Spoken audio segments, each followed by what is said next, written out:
That's really sad and sweet to me. There's a fella, probably a vet, in a wheelchair, and he's still trying to find time to spend with his kid over the holidays here at Thanksgiving. And how he's doing that is pulling his kiddo around town, which is kind of dangerous, but nonetheless, he's pulling his kiddo around, having some father and son time. You know, sometimes you start feeling down, you start letting things creep into your head.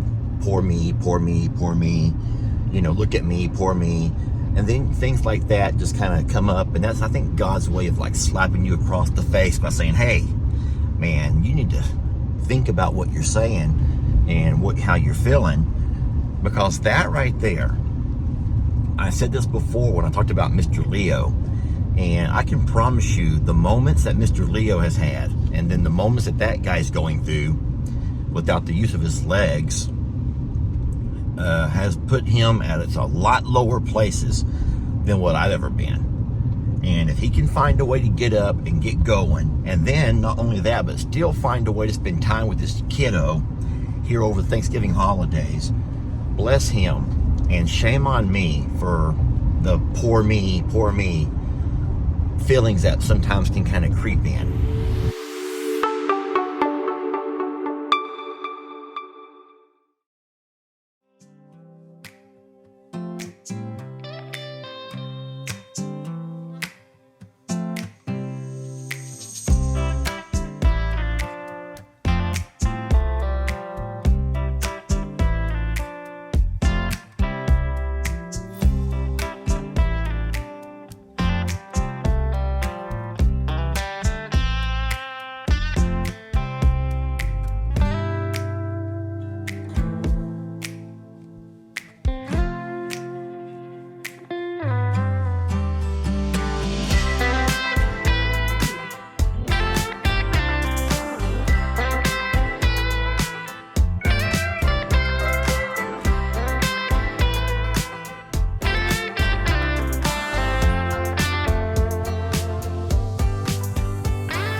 I wanted to bring you to this particular section of fencing because it's important for you to understand how barbed wire fencing has to look when you come to contour of your land that's not plain or flat.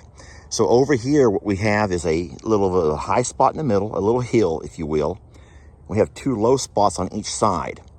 Now, if we come straight across with our barbed wire, animals could in fact go underneath that. So what you have to do with barbed wiring is follow the contour of your land. So if in fact, from this spot here, we go downward, we have to keep that downward angle. So we have the same distance from the ground to our top, our first strand of wire here, as we do here, as we do there, and as we do all the way up to the front of the property. You have to keep that. It has to be uniform. Now, I have not put my clips on the fence yet, y'all. So understand that you may see a little bit of discrepancy here as far as, that's not 9 inches, Lester, because I have to put my clips on still. But when you get your clips on, as you already know, I'm a 9-inch guy. My body is built for 9 inches. Just putting that out there. Sorry, but that's just the way it is. This may sound a little bit awkward to a lot of people, but when God made me, he had the number 9.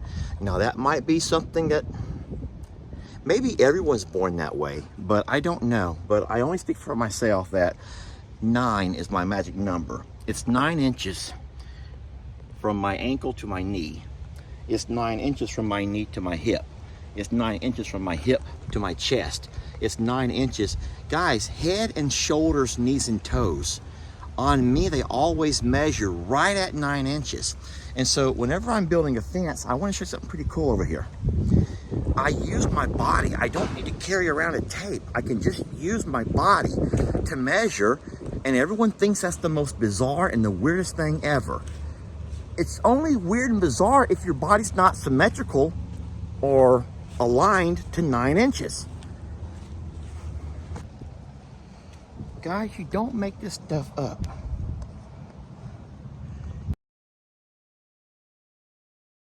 You don't make this stuff up.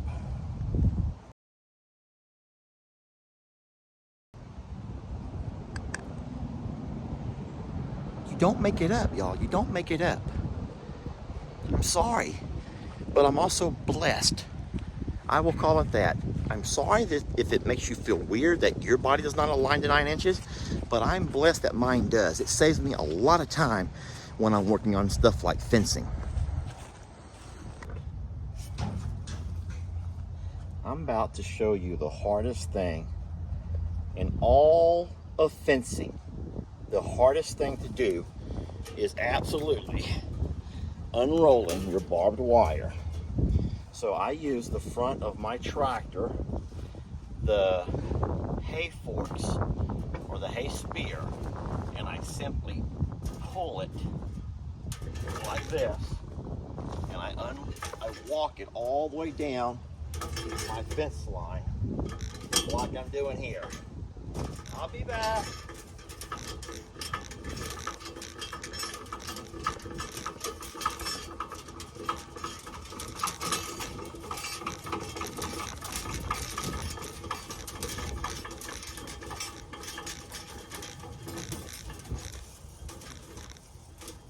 All right, the most dangerous part of the job, my friends, is pulling the wire tight.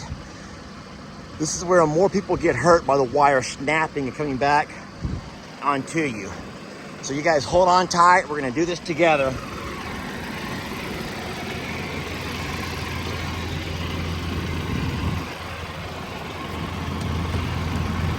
You're gonna go in low gear, and we're gonna slowly work this wire back. Pull it tight, but not too tight when we break it. We do not want to break it.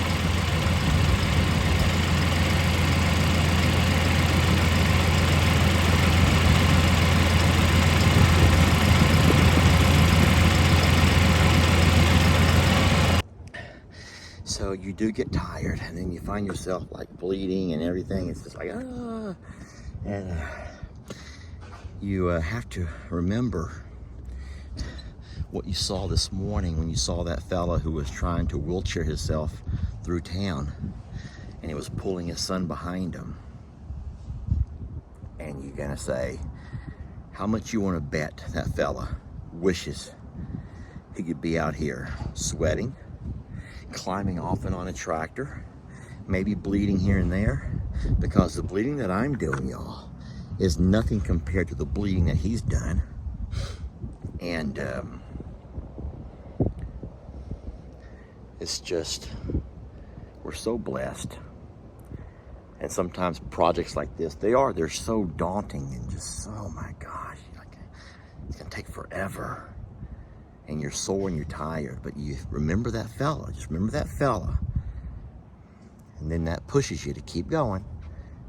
And it also pushes you to say, thank you, Lord. Thank you, Lord, that I'm able to sweat and work and do the things that I'm doing, because not everyone is able to.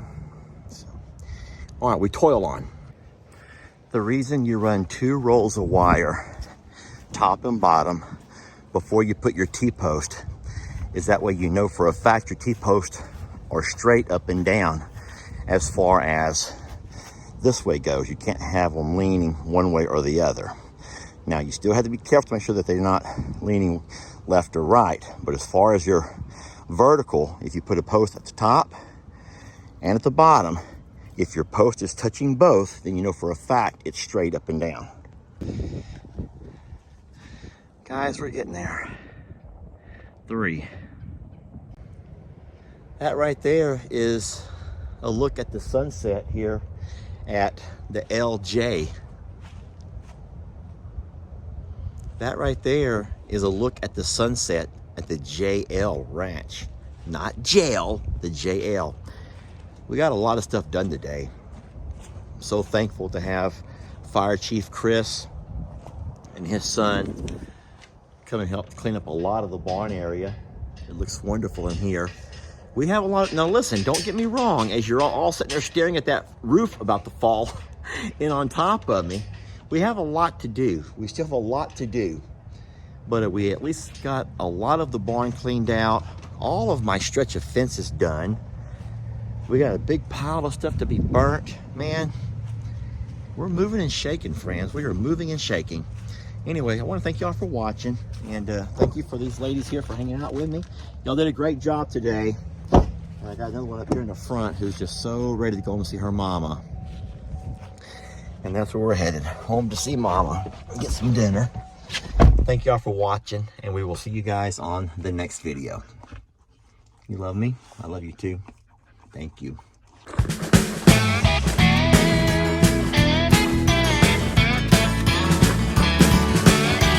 Don't let your troubles fester. Come watch Longhorn Lester. Yeah, something like that.